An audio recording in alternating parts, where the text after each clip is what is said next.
Should we get started? Bigger crowd than I kind of expected, actually, so thanks for coming. If you don't know me, I am Rick Harrmann. I'm the Economic Development Manager for the city. And I am also responsible for managing the Brownfield grants that we have. We work with a company by the name of Stantec. Dave Laney from Stantec is here in the front row to criticize me. But he's the one who's the expert on things. So when questions come up later, I may throw a mic at him to help us answer something. But as a recipient of Brownfield grants, we are required to give updates to the community periodically. Typically, that would be in the form of a Brownfield advisory group. I've been doing it instead, since a lot of our projects are really geared toward, right now anyway, the Centennial Park Master Plan, the Arkansas River Corridor Master Plan, creating connectivity between the river and downtown. I've been giving more updates at business after hours, Chamber of Commerce business after hours. So I report there. I attend those just about every month, and I give my community report to the chamber. And there's usually 50, 60, 70 business owners there and associates who are more affected by what we have going on downtown. So I use that as our public information forum, really, for our brownfields. But I've also been invited on a number of occasions to speak at 3 different brownfield conferences or training sessions. And the last one, I thought, well, we should really do this for the community as a general public information meeting. So Chuck allowed us to use the theater, which he always does. Thank you, Chuck. And this is one of the best assets in this town that doesn't get used enough, Chuck.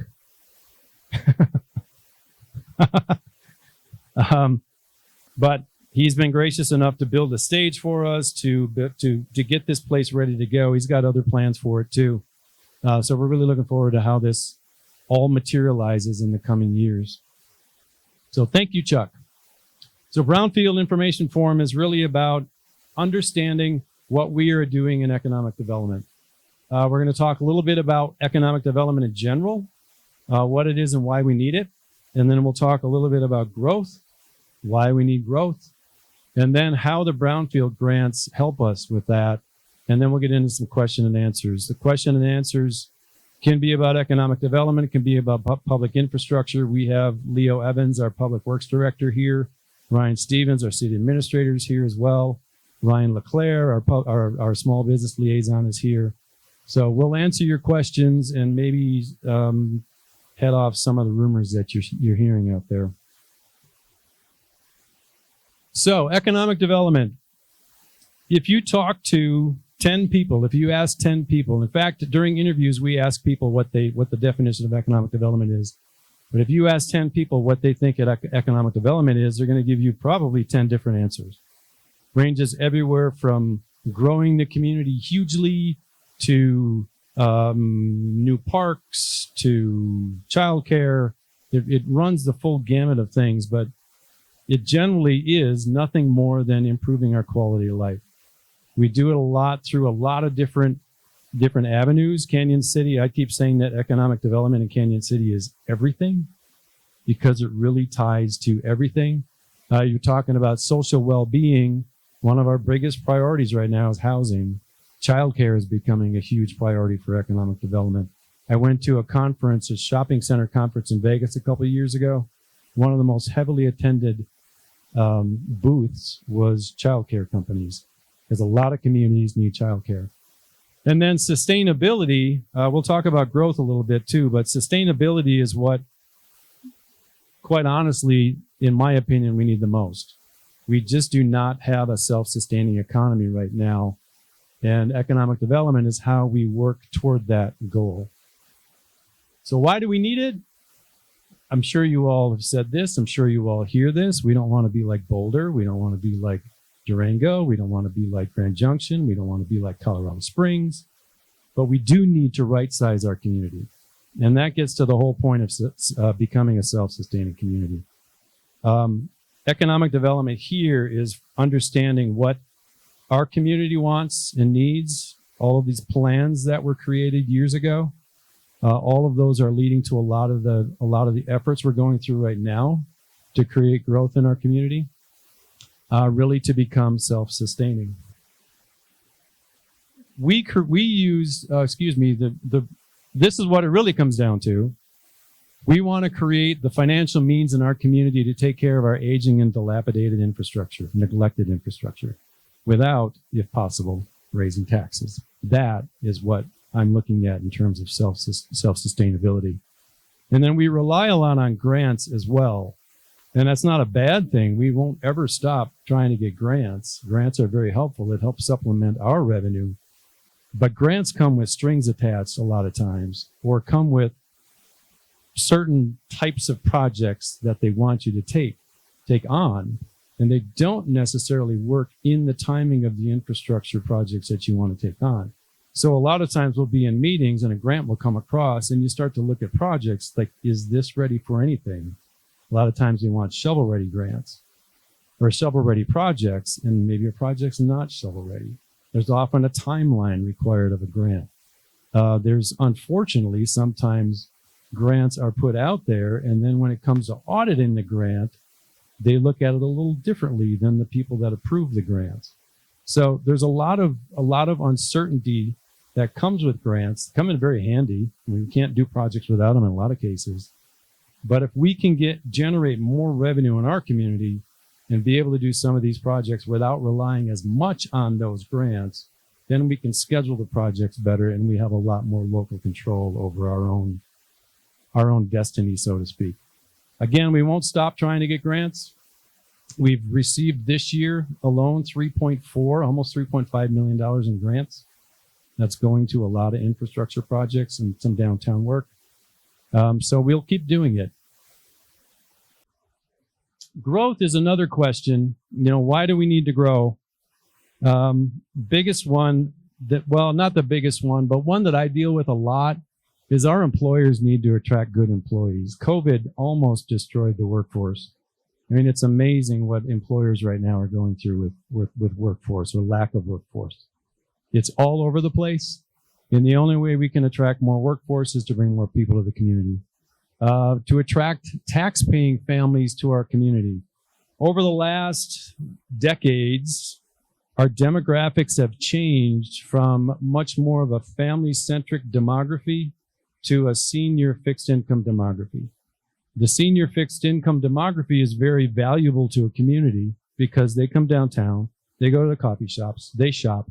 But what we're missing is the families with the kids who buy the car, they buy the house, they buy the boat, they buy the toys, they get their kids in the rec center, in the rec district activities.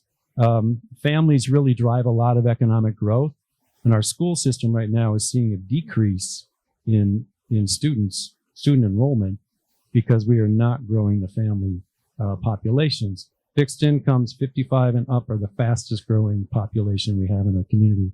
So we want to cater to the fixed incomes. We want to create communities for them, for housing for them, but we also need to bring in the families as well. And that's one thing that we're missing out on. Help local businesses thrive.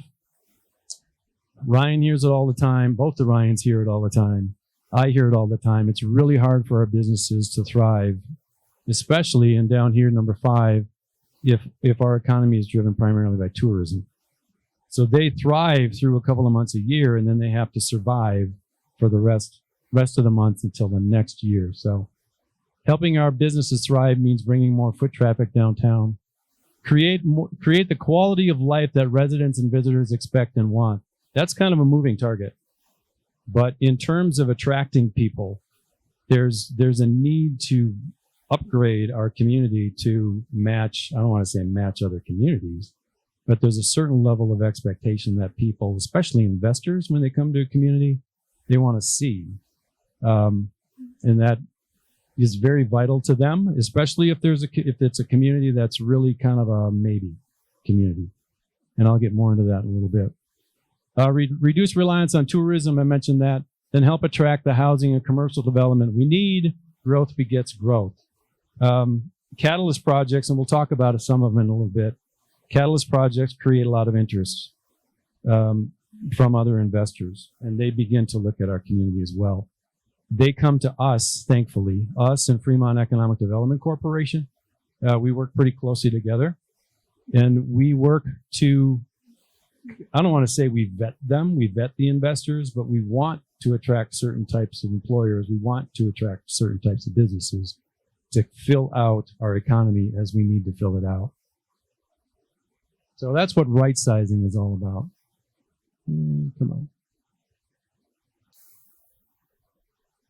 This is why we have a challenge growing. Let me come off the stage so I can actually read this. One of the quirky things about Canyon City is that we are too close and too far from the metro area all at the same time. We are too close in that when we spend a lot of money outside the area. A lot of money goes outside the area for shopping. They know that we go there to shop. So those retailers, when in conversations with them, they're like, well, if they're coming to Colorado Springs, why do we want to build in your community? Well, they're already coming here. And then we're too far, because if we do attract retail that maybe is not on the Front Range, the population centers they're looking for is the Front Range. So we don't necessarily get to include Colorado Springs and Pueblo in our population statistics when it comes to trying to recruit retailers. So we're in a really kind of a, I always say it would almost be better if we were like purely rural out in the middle of absolutely nowhere, instead of people believing we're in the middle of nowhere, because we clearly are not. We are on the Front Range. We're just off of 25. And that's really where the economy kind of falters. Lack of development ready sites or vacant buildings, that's becoming less of an issue now. But when I started, we had no development ready sites, and we had no vacant buildings that retail or commercial businesses wanted. A lot of the retail in particular is looking at 20,000, 30,000, 35,000 square feet. We just don't have it. So efforts are going toward creating those development ready sites. We've got now a couple in front of the fire station. There's 2 pads in front. There's actually 3 pads in front of the fire station. There's 2 of the fire station, 1 adjacent. And then Love's Travel Plaza, that whole Sun and Shine 50-acre area, there's 3 more pads over there that are pretty close to being shovel ready. So we're getting there. And we are beginning to see people interested in those. Aging and dilapidated infrastructure. We've had decades of gradual downturns in population, slight growth in population, but gradual downturns in revenue as compared to the cost of infrastructure. Infrastructure is just skyrocketing right now. So our infrastructure has been neglected over the last decades. If you've been walking on 15th Street on the sidewalk, I wouldn't ride a bike on the sidewalk there. It's pretty much off-road. So a lot of that, and the investors and people that come to our community see that. And then there's a fear and misunderstanding of what growth looks like. Uncertainty causes pushback. Again, we don't want to be like these other communities.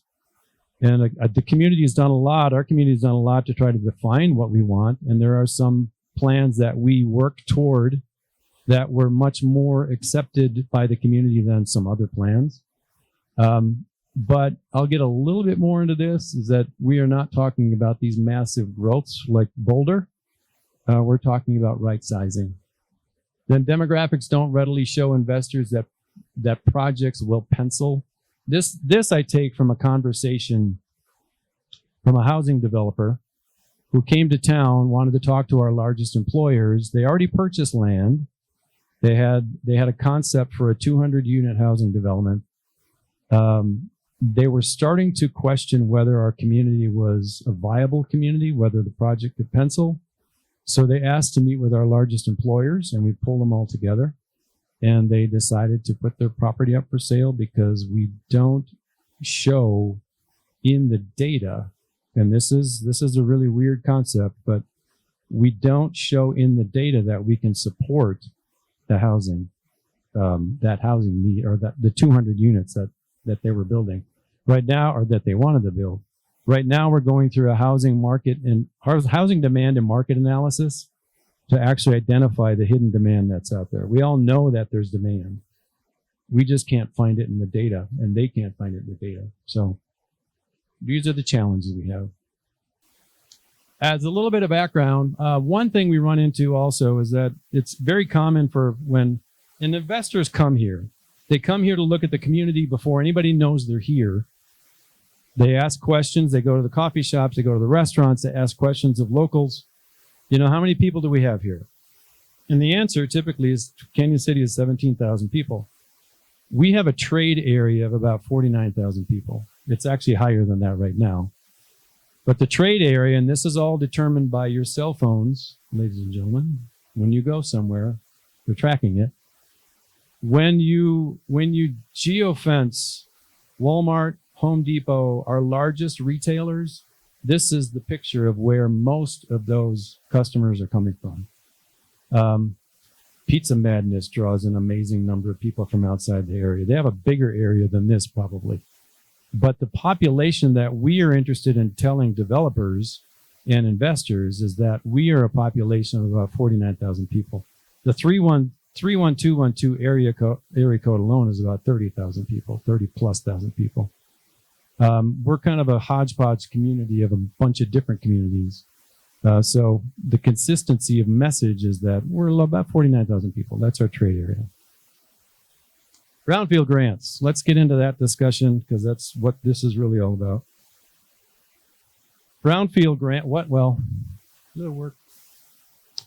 Brownfields are, there's a misconception about what brownfield grants are, and that is some people consider the Cotter, the Lincoln Park Superfund site. It's a totally different branch of the EPA dealing with that. In fact, the gentleman that we have as our representative for the EPA absolutely wants nothing to do with that. It's just completely different. A lot of people think that the brownfield grants are used to clean up contaminated sites. To some extent they are, but they're much, much more than that. And depending which kind of grant you get, you can do a little bit more than, well, I'll get into it. A brownfield, though, so a brownfield, this is, I love how people do, well, I don't want to say attorneys, but I like how people define things. A brownfield is a property, the expansion, redevelopment, or reuse of which may be complicated by the presence or potential presence of hazardous substances, pollutants, or contaminants. It's the presence or potential presence of. So and the way we're using them is if you've got a building that you think maybe was used for something that could have caused some contamination 100 years ago. That's the kind of property that brownfield grants are for. So we are using brownfield grants as economic development tools to help us create developable, marketable sites. And we do it by helping mitigate developer risk by answering the environmental unknown of a certain location. And that is the biggest thing. I mean, it's basically uncertainty, unknowns in development projects are very, very expensive. They're assumed to be very expensive, and they generate what seems to be risk. But if you have a brownfield grant, you can take a look at a parcel and say, no, there's really not much there. You know, you really don't have much to worry about. But the uncertainty alone is enough to make an investor go, no, I don't think I want to do it. If you're looking at an old property, a 100-year-old building, and it may have had 20 businesses or more, we're going to be talking about New Method a little bit. There had to be 20+ businesses in there. You could honestly believe that there could be a lot of contamination. It's going to be very expensive. Most people think contamination will be very expensive to clean up, so they'll just avoid the project. The brownfield grants give us an opportunity to take a look, identify and quantify it to let them know if it is truly a risk and how much it is. It may be something that's very viable. It may be something that they go, no, I'm not interested in it. But at least it's known to the extent possible. And I'll explain that in a little bit. Brownfield grants give us an opportunity to do phase 1, phase 2, regulated building materials. And then if you have the right kind of a grant, you can do cleanups. Assessment grants will give us the phase 1s, 2s, and regulated building materials, and then multi-purpose grant, which is what we are using right now, gives us the opportunity to do cleanups. However, we can only do cleanups on publicly owned city property. So we can't use cleanup grant funding for private property, which is somewhat unfortunate, but those are the rules. The phase ones are simply just an evaluation of the history of a building. Dave does these all the time, kind of, you and somebody else, but just an evaluation of the history of building, going back as far as you possibly can, looking at Sanborn maps, looking at aerial views from different years to see what was on the property. And it also takes a look around the property to see if there may be something that impacted that property. So it's really a historical view. Phase 2 environmental site assessment is a physical look at the what may or may not be contamination, but it's a physical look at property to determine if there is contamination. As an example, for new method laundry, we now have several monitoring wells drilled around town, evaluating the ground underneath the street. That's a phase 2. And then regulated building materials, I think more people are familiar with those. That's where we're looking for asbestos, lead-based paint, PCBs in buildings. That's where we're using quite a few grant dollars in our community. Switch. All right, a little history.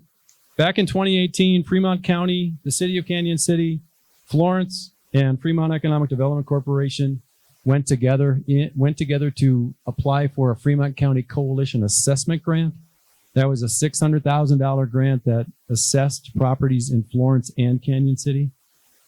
There was enough recommendation, I guess you could say, from Stantec and from the EPA that we had projects in Canyon City that really would warrant a multi-purpose grant.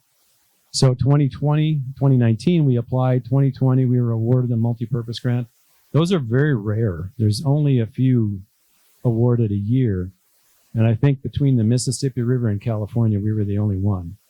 So pretty honored to get that. And we're using it for, the plan was to use it for skyline steel and cleanup, assessment and cleanup. I'll get more into that. New method laundry, we did not really know about when we applied for the grant. That one came along after we were awarded the grant, or around the time we were awarded it.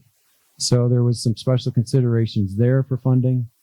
And then again, Main Street and Riverfront redevelopment. And that really all ties into the Arkansas River Corridor Master Plan and the Centennial Park Master Plan that were created in 2017, I believe it was. And then in 2021, talking more about new method and skyline steel, when we discovered new method, quite honestly, I had a conversation with the EPA and Dave Laney from Stantec, and both of them said, I don't think you really want to go there. I don't think you want to evaluate this building because it's a dry cleaner, and dry cleaners are notorious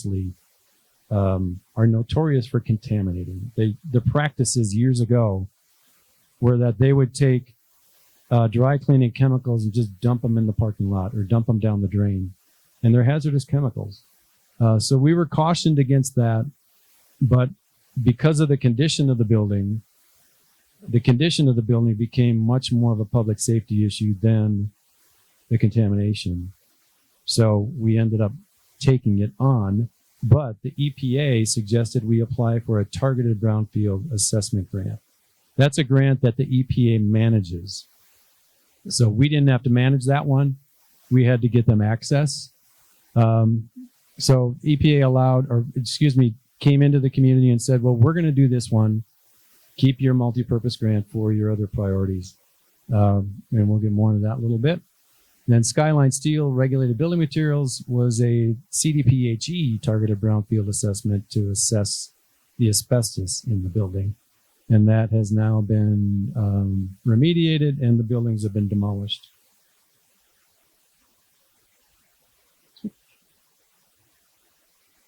Oh, picky.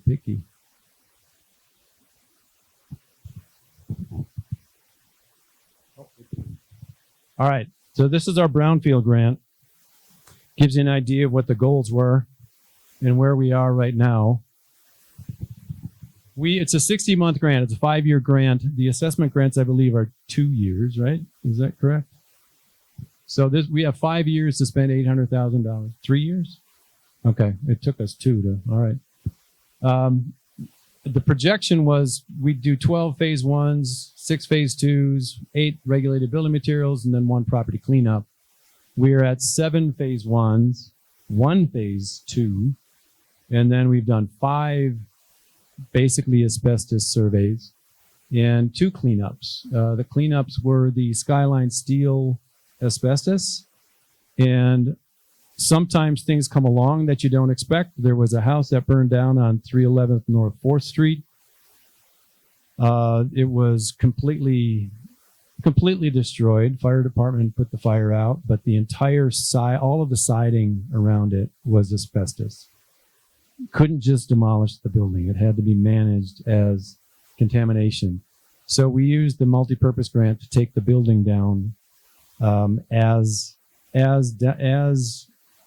cleanup, and the EPA allowed that and helped us out considerably with that because it was just going to sit there for quite a while. We didn't have any way to take it down. So this is what we can do, and this kind of was pointed out in another graphic before, but from private versus city-owned property, the one that stands out is the cleanup. We cannot use cleanup for private property. We can on city-owned property. I honestly don't know why that's the rule. And I've asked them that, didn't really get an answer because I don't think anybody at the EPA really knows why it's the rule. But we just can't use cleanup money on private property. All right. From the developer's perspective, and this is how I see Brownfield. From the developer's perspective or an investor's perspective, Canyon City is a maybe community. We've been told that. It's just not obvious that a development will work here. So we need to do what we can to show them that a development will work here. That's what this housing demand study is going to be all about. Us putting our interest, our Brownfield grant to work into properties also shows a significant interest on the part of investors. So that helps sway them. But Brownfields help us show developers that we're taking the vested interest in making development more feasible, and it lets them know that we would like them to explore our community. But they help us show community interest in growth, incentivize private investment, create developable site inventory, create competitive advantage. That's a big one because we are competing against other communities for development. And then create a marketable message, which is basically, we are here to help you develop in our community because we need you here. There will be a major economic impact if you come to our community. And I look at this, I look at really anything economic development from a marketing perspective. If you're familiar with marketing, if you went to school, Marketing 101 is that marketing is comprised of product, price, place, and promotion. It's not enough when it comes to showing a developer what your community is all about. You actually need to show physical evidence one way or another, whether there's contamination or not, whether you bring them here and you show them a site, you take them and you show them the community and you give them tours. And then they also want to know that our process is one that they're going to be able to buy into, that it won't take forever. They won't have to jump through a lot of hoops. So we are working on that as a community as well. And then, of course, people run everything. They want to know that there's going to be support from our community. And a lot of times, don't know if you know this or not, but 4 Mile Ranch was purchased by a new investment company. And a lot of time went into working with that investment group to help them understand our community, help them understand our needs, help them understand what challenges they may see. And that wouldn't have happened without people interacting with people. So marketing is big. It's huge in my life. And that's really what economic development is all about. So let's talk about the projects. And there are several projects we're not going to talk about. Projects maybe there was just some asbestos that was assessed, but these are the projects that are really more catalyst in nature, ones that people take notice when they happen. Could be because of timing, could be because of the age of the building or the prominence of the building. But one of the first ones, and this is from the assessment grant, this isn't even in Canyon City. Florence Brewing was one of the first projects that the assessment grant was used for, and this was probably one of the more catalytic projects because it really brought back some life to that neighborhood, that main street. Well, it's not even on Main Street. That community, just by doing a regulated building materials survey.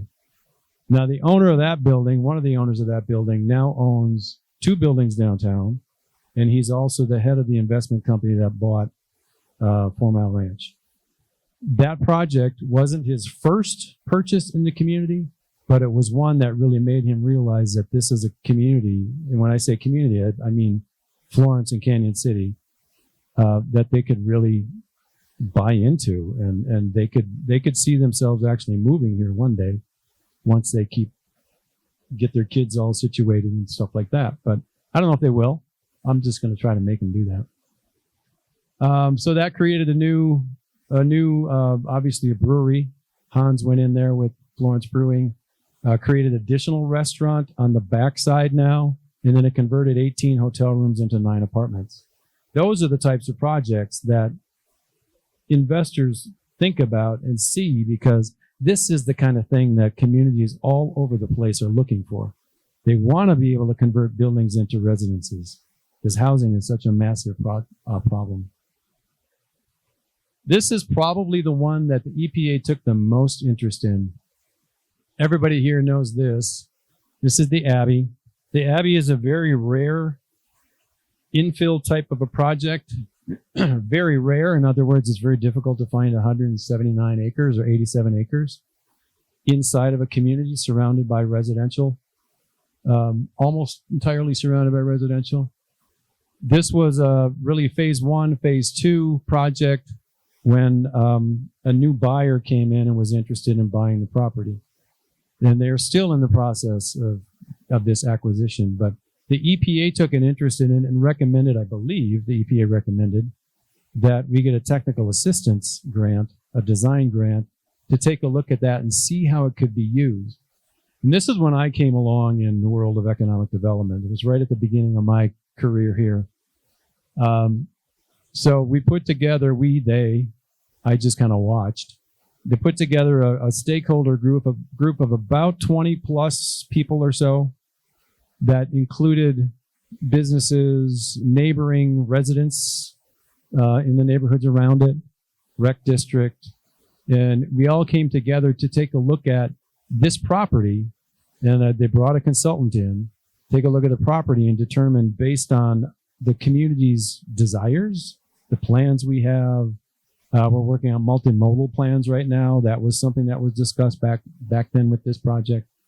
The condition, or not the condition, but the neighboring communities, how they would tie in, how they would feel about a development here. There was a lot of discussion about that, and it came up with a plan, a pretty detailed plan of what this property could look like in the long run. This was then, for the most part, implemented by Sun and Shine Group, the buyers of the land. And this was used then to create the new planned development district that's going to be the Abbey. It's going to be a 10, 20, 30-year project. But this type of project is what the EPA thought, well, this is a great opportunity. Let's get a designer in there and see what it could look like. And it really helped the entire process along. They're now going through a minor subdivision process to parcel out tracts of the land that could then be marketed to developers. So a lot of work left in that. And this is probably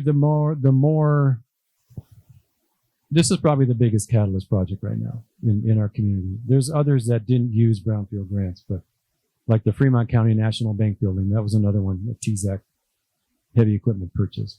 That was a very catalyst project. This one didn't do a lot really in terms of Brownfield. There was 2 phase 1s done recently, 1 regulated building materials. And when I said that we want to identify, to the extent possible, any contamination, it's not always possible. Sometimes when you're having somebody do some asbestos testing, there's certain places they can't get. So they don't know, for example, under floors, you don't necessarily know if there's asbestos down there, but you can get a picture of what it looks like for contamination for the rest of the building. There was more down there, so they did have to deal with more asbestos, unfortunately. But this project is really probably the biggest catalyst for our community. This is one of them that the EPA really likes to talk about. They bring people here to see these projects. So does Colorado Housing and Finance Authority, Division of Housing, Small Business Administration brings people to the community to see what's going on in Canyon City. But one of the things that was really fascinating with this one is that Dave Laney and I and Stan Bullis got in a conversation with some of the lenders, I believe it was, who were interested in finding out about the Standard Oil building next to it. They were concerned because there might be a tank in that property, because one of the Sanborn maps years ago showed a tank, but there was no record of whether that tank was removed. We knew enough from our evaluation of New Method Laundry that any contamination that's underground, the aquifer flows away from the hotel.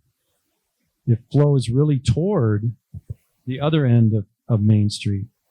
So we were able to, because of the studies we've done, because of our knowledge, because of the EPA's, it wasn't really EPA, but because we have such good data on our aquifers, our water system under the ground, that the banks said, that's all right, we accept the risk. So they didn't care to look at. We told them not to look at Standard Oil building because you don't want to go down that rabbit hole if you really don't need to. And we knew that contamination would not come back toward the hotel. So they accepted our word, and it's really because of the credibility of Stantec, because of the credibility of our use of the grants, that we were able to do that and get this project continuing forward. This is one that is drawing more interest than probably the rest of them. Skyline Steel. Every community wants to have this amazing riverfront activity area. Skyline Steel is that opportunity for us, along with or adjacent to potentially Black Hills Energy. Skyline Steel is one we've used. It started with the 2018 grant, Coalition Assessment Grant, Phase 1 and Phase 2, to Targeted Brownfield Assessment Grant for regulated building materials, asbestos, and that was CDPHE, state funding. And then 2020 multi-purpose grant was the plan for Phase 1, Phase 2, and cleanup. We did Phase 1s, but in terms of the cleanup, not sure we're going to go that route right now.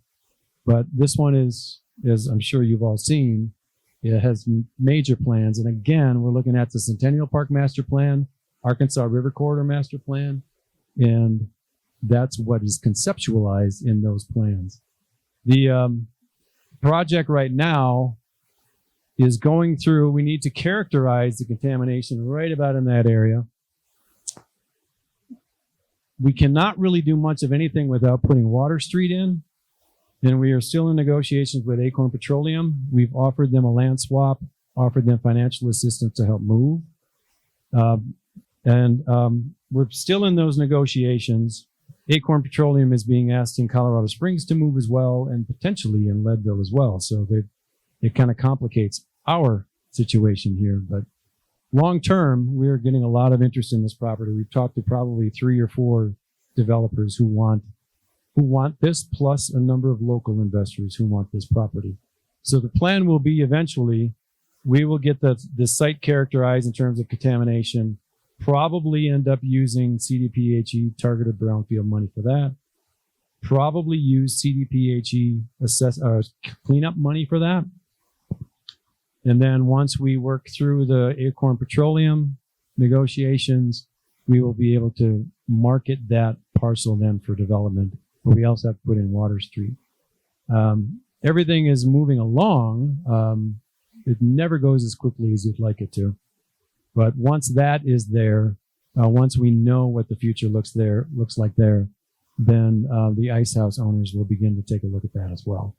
But not much we can do without getting the street in there and figuring out the land portionings, I guess you could say. And then the other side of it is, again, this is the Centennial Park Master Plan that really ties in the riverfront to Main Street, and the clock tower is a key feature in that plan, which we're going to now. Now that, if you remember, that was drawn up in the plan as a pedestrian walkway. 3rd Street was going to be closed down as a pedestrian walkway. That's not the case. Next year, we're going to be doing a renovation of the 3rd Street corridor between the park and Main Street, and that will become what's referred to as a complete street, but it won't be a strict pedestrian walkway. But this was what we use in that phase 1. There's a potential tank in there. We know there's hydraulic equipment in there. So the assessment will probably include taking a tank out to assess what's underneath the tank. But we have to wait right now on the biggest project that is taking brownfield money, and that is New Method. This one is, I mentioned somebody a while ago that I know too much about dry cleaners. This is a really unfortunate story.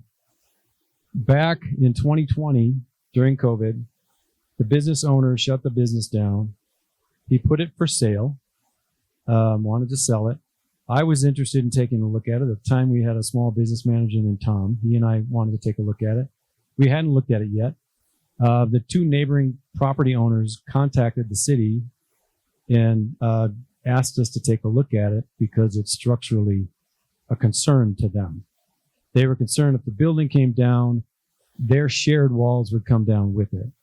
So not really what I wanted to hear, but we took a look at it, and it didn't take long to determine that the building is a safety hazard. It's in terrible condition. You can see the sky from the 1st floor in several locations in there. There's a machine right under the sky that I don't know if it was being used that way or not, but the 2nd floor then is even worse. The floor is just very uneven. It's separated from the walls. It's really, really in bad shape. So we really didn't have a choice in what we did with the building. What we did with the building. We worked with the owner to figure out. First, we did a phase 1, figure out what types of businesses were there.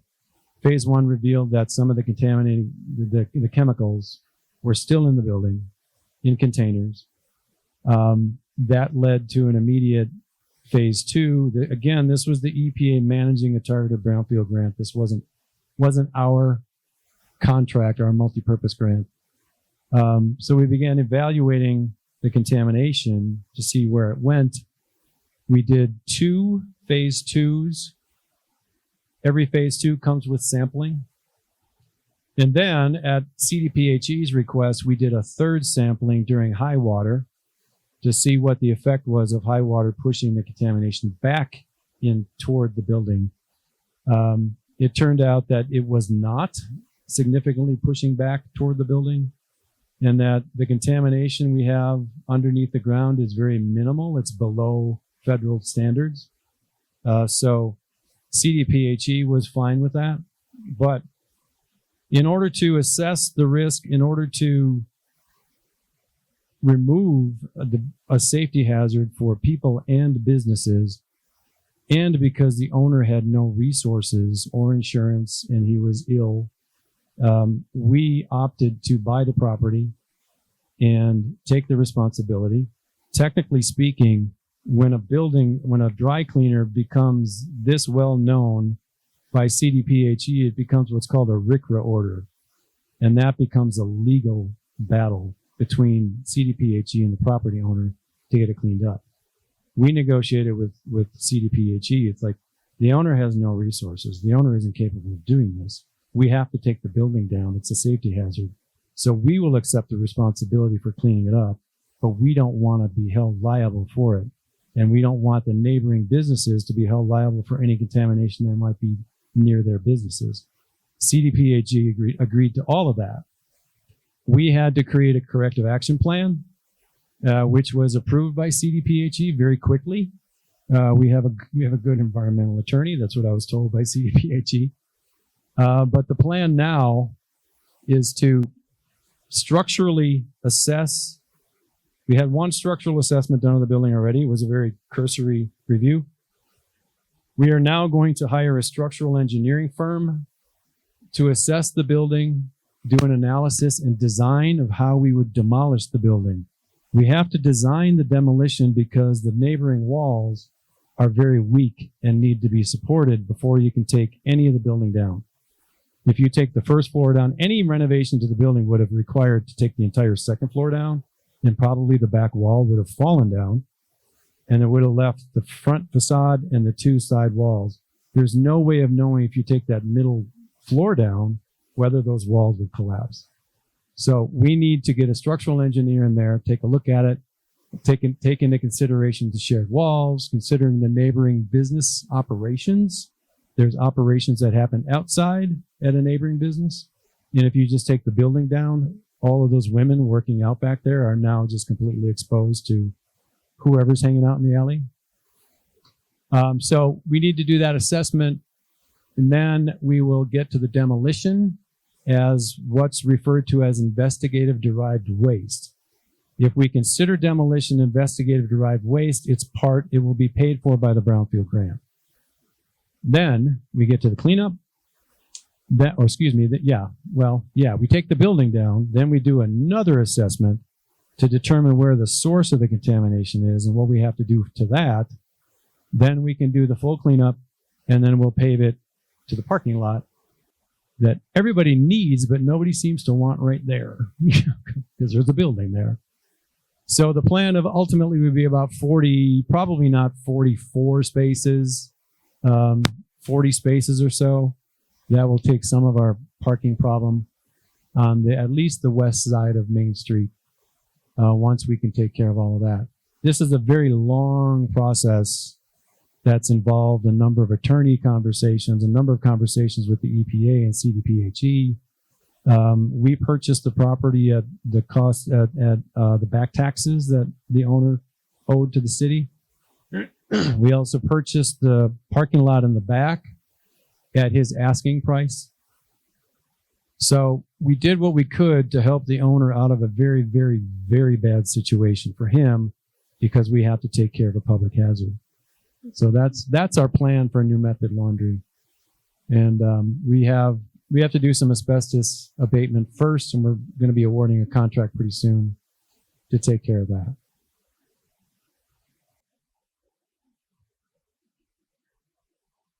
There is. Yeah, there is definitely. Yeah. So our plan, 2024 CDPHE grant to be determined, Skyline Steel most likely. And then 2024 EPA cleanup grant or other potentially. The EPA and CDPHE really, really like this community. CDPHE in particular just says we get things done. They deal with a lot of projects, a lot of communities where things just kind of hang out there and they don't get things done. We get things done and they like that. So they want to put more effort into cleaning up our community with us. So 2024 EPA cleanup grant, potentially New Method if we need it. And then probably Clock Tower Plaza after that. So the plan for Clock Tower Plaza is to get into, we're working on design right now, I believe, correct, Leo? Yeah. Working on design right now. That will be timed along. The plan is to time that along the renovation of 3rd Street and then the 300 block of Main Street. That'll all happen. Supposed to be next year. We'll see if it actually happens that way or not. But Clock Tower was planned for that. We'll see from the contamination and the timing of grants what we can do. But the EPA is very aware of what we have going on here, and they're asking about our projects. So I think we'll be okay. I think it'll be good I think we'll be able to get more funding as we need it to do it. The good thing about the Brownfield, all of these Brownfield projects, is not one red cent of our dollars is going into these. We will have to create the parking lot for New Method, most likely. But all of this, we talked about grants before, all of this right now is going to be EPA or CDPHE grant funded. And with that, we have Ryan and Leo and me here to take any questions that you've got. And we've got a microphone here. How you doing? Doing good. Thanks, Rick. We're going to be talking to you. Yeah. For those of you who don't know me, my name is Kevin Camerlo. I own the building to the east of the New Method Laundry. And that building needs some help right away. It's very close to collapsing. And we've been in a 3-year nightmare of the Commonwealth problem there. So I was just trying to clarify maybe a timeline on getting some shoring going. We're hoping within the next few months. We're contacting the engineering firms. We're starting to contact them now, and we're just trying to figure out how to manage it at the moment, whether we want to include engineering with demolition or do it separately. But they'll be contacting you as well. That's the plan, you and Brad, to talk about your properties. And then hopefully we want to get everything done before the 3rd Street renovation, because we want to get the parking lot created before the clock tower goes away. Clock tower parking goes away. So we're looking at hopefully mid next year, first quarter next year. It's tough to say. Really tough to say. Yeah, it's a tough situation. It's been a 3-year ongoing nightmare. They actually let those pipes freeze. We had a 2-inch water main break on that wall. Yeah, he put a bunch of tubs in the building to capture water. I'm trying to protect that common wall, and it's a dangerous job. Oh, it is, absolutely. Yeah. So any help you could give us in the near term would be appreciated, and we do appreciate your efforts. Thank you. Well, I know there's people that want your space too. So yeah, we've had a lot of inquiries. Got to get them in there. Right. Frankly, I'm not going to lease that space out. We have a collapse. What's the point? Yep. So that's where I'm at. I appreciate that. But yeah, he and Brad Rowland called us when the building went for sale. Both of them. I don't think they talked to each other about it, but they both contacted us about the building. And once we saw it, it was pretty clear that kind of a funny story. EPA came down for a tour, and then when they were here, HUD showed up. Our Denver HUD people showed up, and then our next stop was New Method. They were not comfortable in that building at all. They were not comfortable at all. So thanks for watching it, by the way, because I noticed there's no homeless in there, and I was really happy about that. So thank you for taking care of that, if you have. Yeah. Any other questions? Again, we got city administrator, public works director. Somebody's got to have questions. I figured there'd be questions about the pedestrian crossing or anything. I'm sure I didn't answer everybody's question.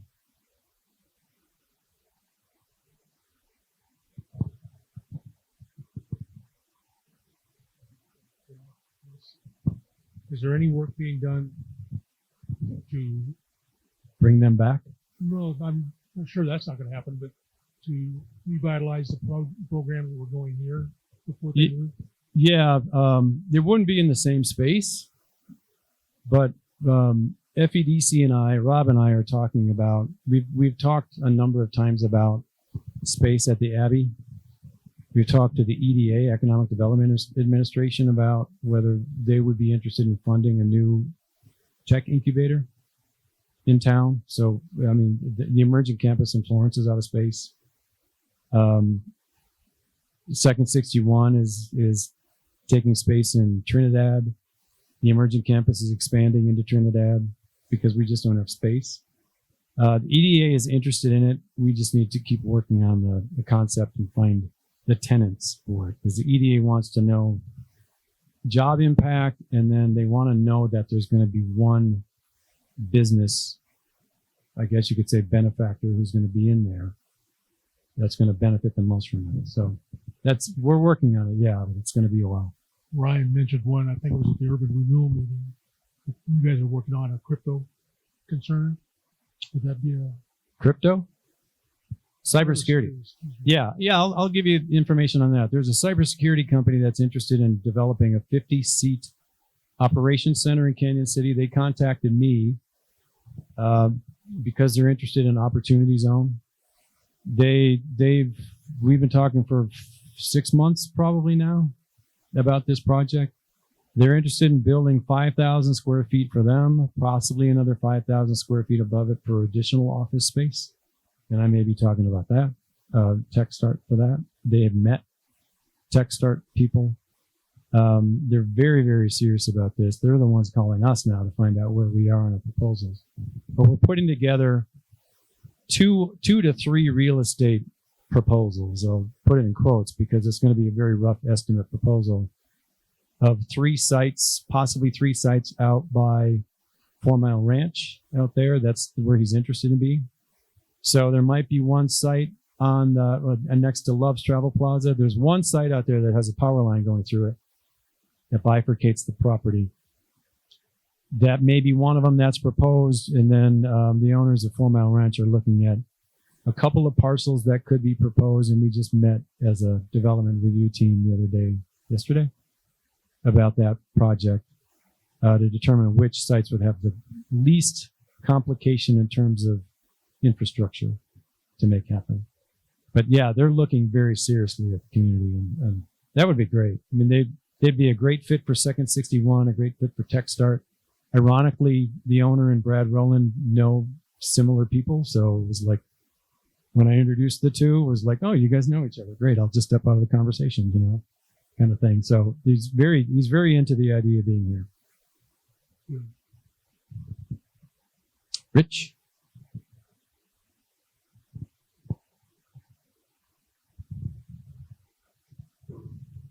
First of all, Rick, thank you very much for putting this presentation together. It's very informative. Sure. I was kind of curious, going back to towards the beginning of the presentation, you were talking about a right-sized community, and got a couple questions maybe that could tie all in together to that. If you could wave your magic wand, what does a right-sized Canyon City look like to you or to the city in, kind of an ideal situation?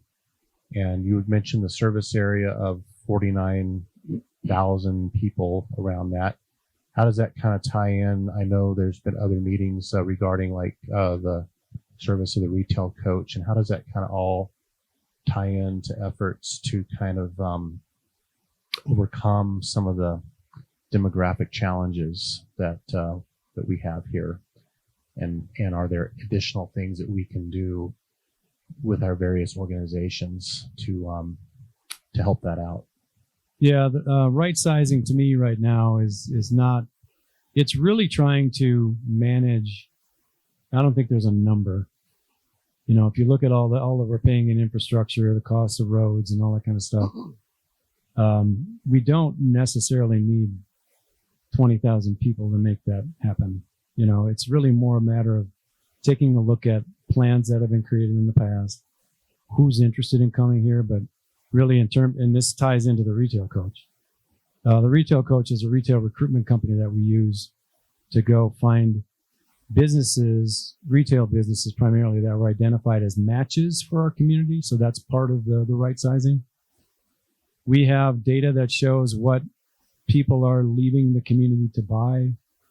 We have data that shows what people are coming to the community to buy. And it's really finding the retail that fits our community and fits, we can find a location for them.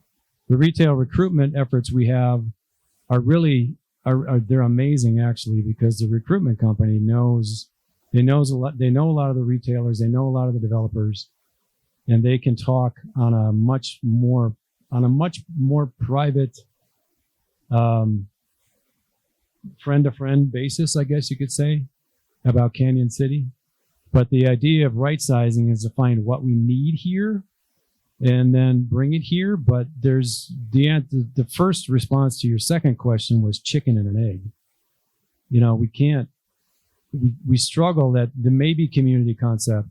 We struggle attracting, especially primary jobs, industry, because we don't have the workforce here technically. So how do you get the workforce? One thing we want to do is evaluate the 57% of people in Fremont County are driving outside the county to go to work. That's a lot of people.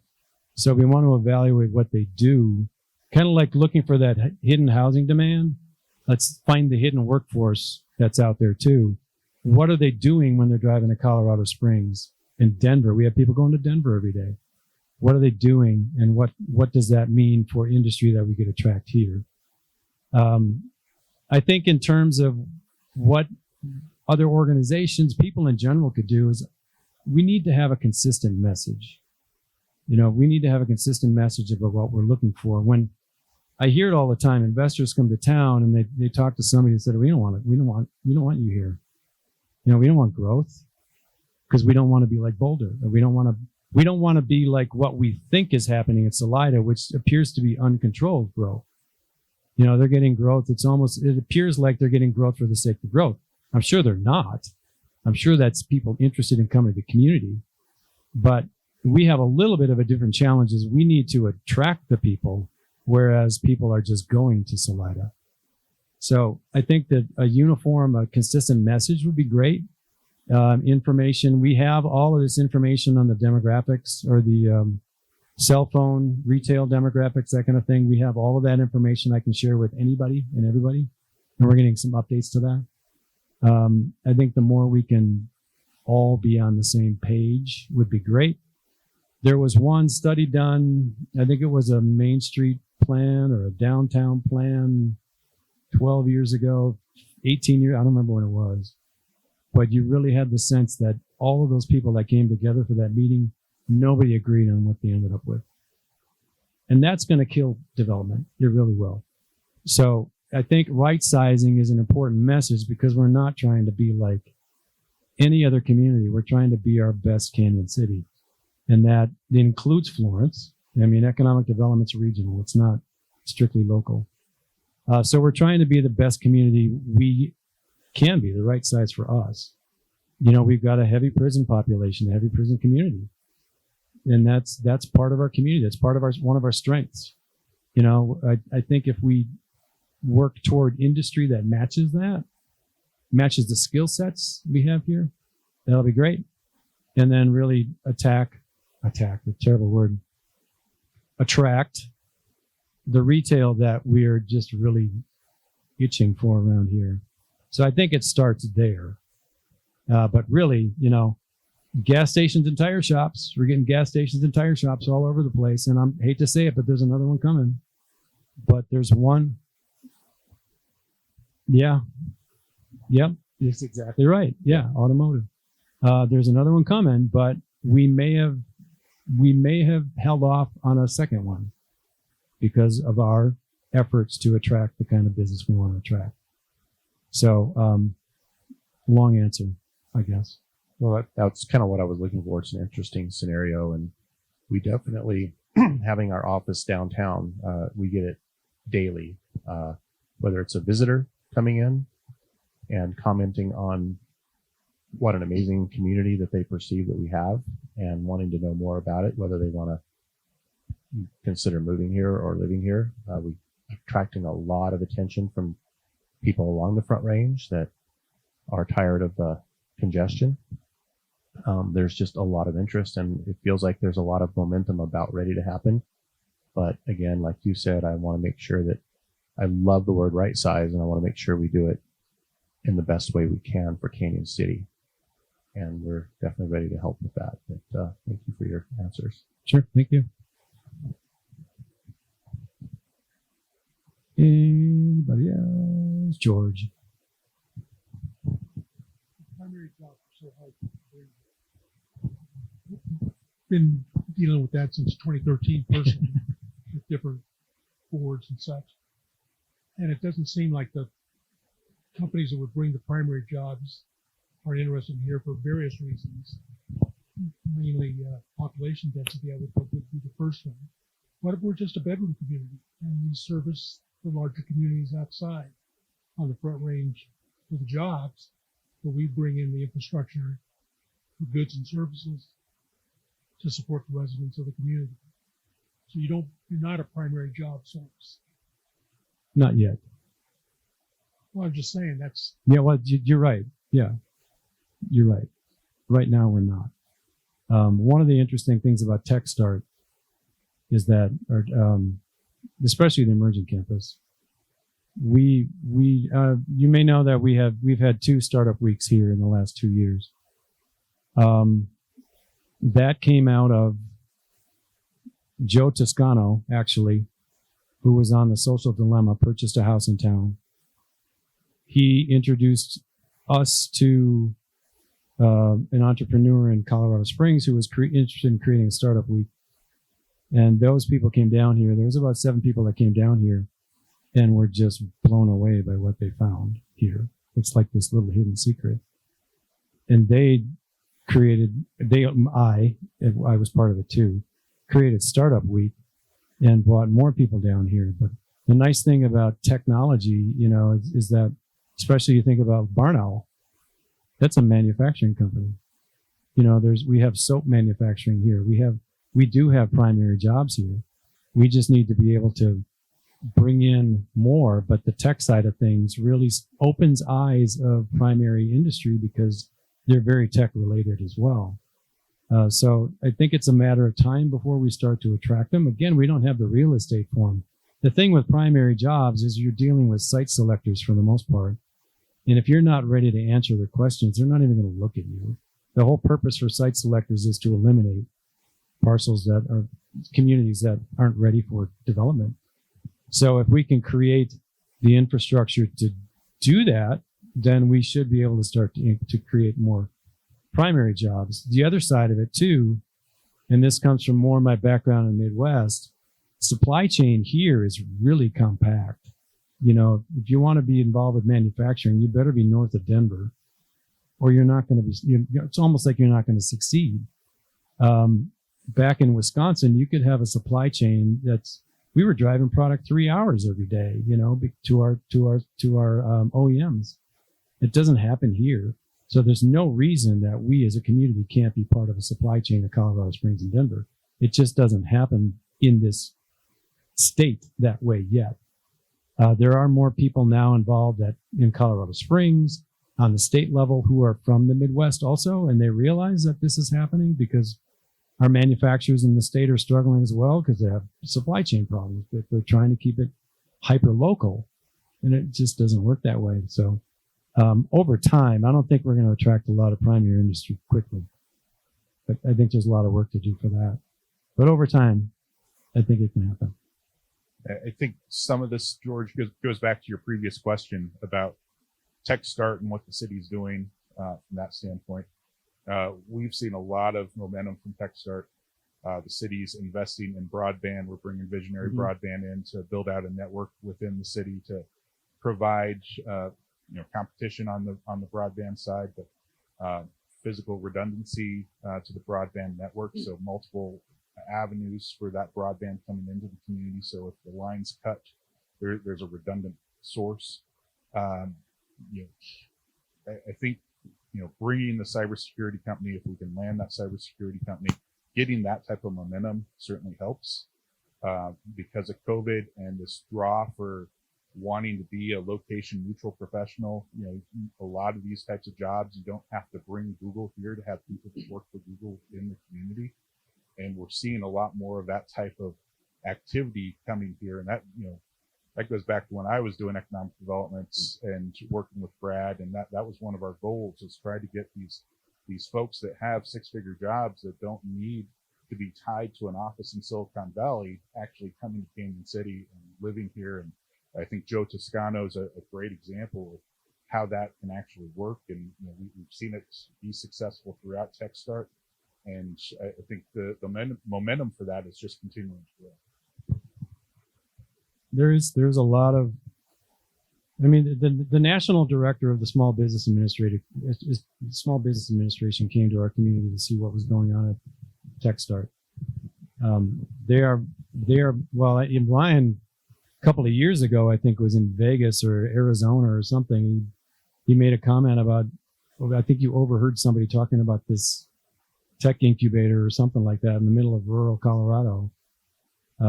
There's a lot of interest in there. I think there's still, if the challenge, I guess, with remote, see ya, Chuck, good night, bar time.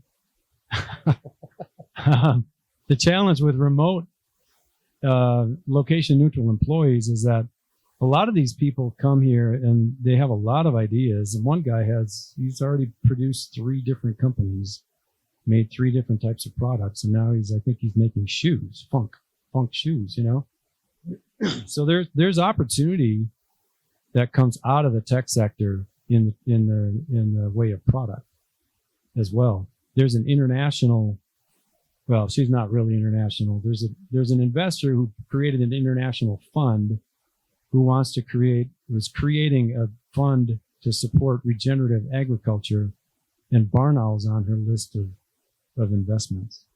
So it's drawing a lot of attention. And once that kind of attention gets out there from different levels of investment, another thing about Startup Week is it brought people from outside the state to the community. And once you do that, you open some eyes, and those people have friends, and they have friends, and they have friends, and it starts to draw this momentum. It doesn't happen overnight, and it's not anything that we want to lose control over. Because I don't think anybody here wants to lose control over the growth in the community. But there's a lot of interest out there. And just to build on George's comment about, primary jobs too, you mentioned Salida earlier as an example. Have we looked at, because that's kind of fascinating to me as to what is driving the growth there as opposed to here. I mean, it is more of a mountain town, but it's not exactly a year-round winter resort by any means like some other mountain towns further into Colorado. We get a lot of people that come down from Salida, BV, and even Leadville now. Now, Leadville is more of a bedroom community becoming for the ski resorts over by Vail that are being priced out of there, looking for places here. And now they live here. But Salida, more than anything, is a little bit interesting as to how they've been able to get the growth that they have. Yeah, I think I would have to answer anecdotally on that one. I've got a little bit more information on Buena Vista. And this goes back to that housing company. The housing company was fading west. And they're very well known now. They got some state funding. They're doing very well in other communities. They kind of changed their business model, which is why they're not coming here. But when they came here, they were looking at our median income, and they were looking at Buena Vista's median income.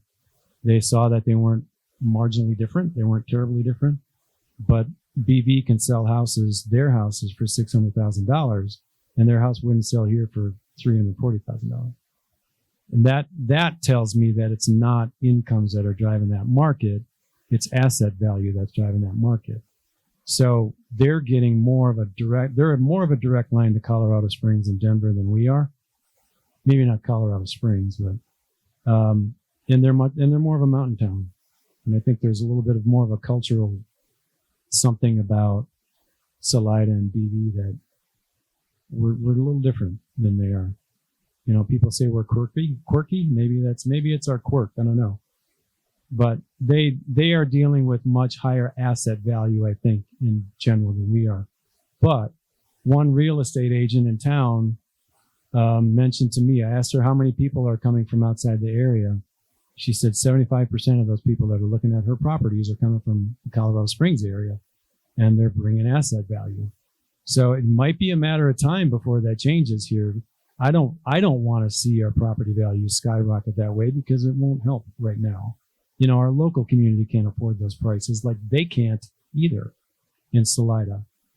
There is a little bit of an added benefit to being a rural resort community because they seem to be drawing more funding from the state than just us normal everyday rural communities.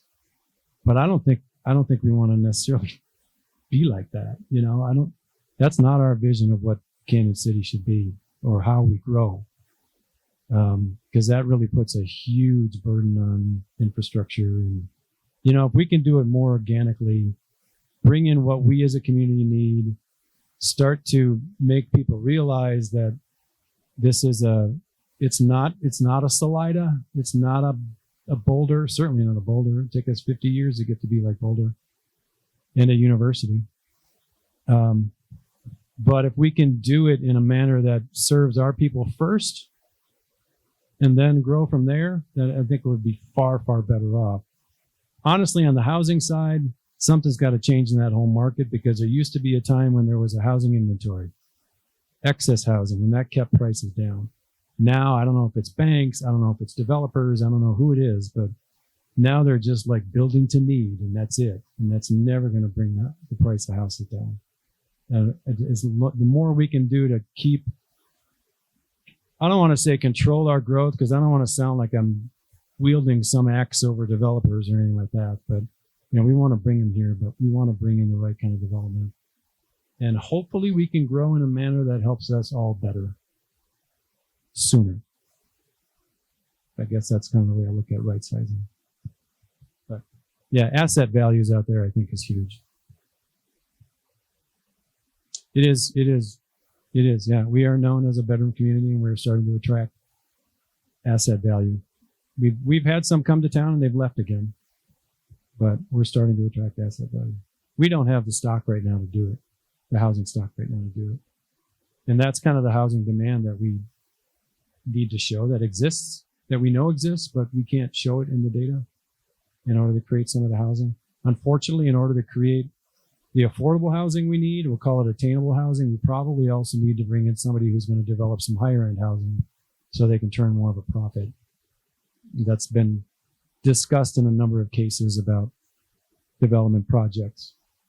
But, by and large, we need to create what Ryan and I refer to as churn in the market. Make it easier for the seniors that want to get out of a house to get out of a house and into something that's more appropriate for them, and that makes their house available to somebody else, and it gets the market moving. And that in and of itself could create some momentum, but we need stock to do it. We just don't have any stock right now. Any other questions?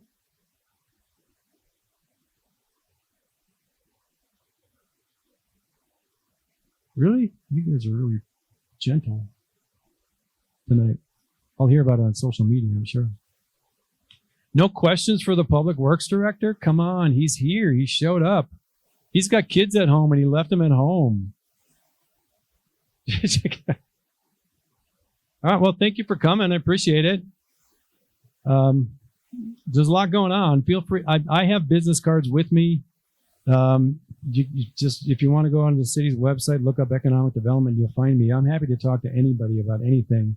And if any of you want any of the information we have from the retail recruiters, it's kind of scary when you think about what they can find out about us, but they don't know who you are. But anyway, there's a lot of